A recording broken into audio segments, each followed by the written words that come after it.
বান্দা যদি তওবা করে, তওবা করার মাধ্যমে আল্লাহ বান্দার গুনাহগুলোকে এমন ভাবে মাফ করে দিবেন, তার গুনার খাতাগুলো যখন দেখানো হবে মনে হবে জিন্দেগিতে সে জীবনে কোনোদিন কোনো গুনাহই করে না।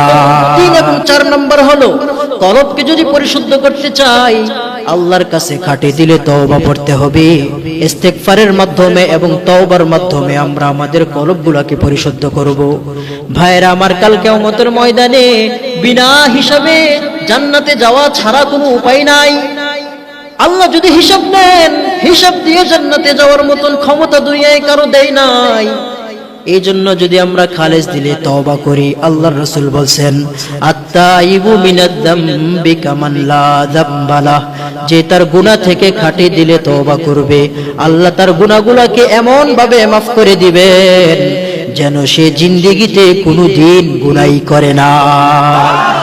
বাচ্চারা ব্ল্যাকবোর্ডে চক দিয়ে লেখলে, মুছে ফেললে ডাস্টার দিয়ে যেরকম মনে হয় কোনো লেখাই হয় নাই। বান্দা যদি তওবা করে, তওবা করার মাধ্যমে আল্লাহ বান্দার গুনাহগুলোকে এমন ভাবে মাফ করে দিবেন, তার গুনার খাতাগুলো যখন দেখানো হবে মনে হবে জিন্দেগিতে সে জীবনে কোনোদিন কোনো গুনাহই করে না।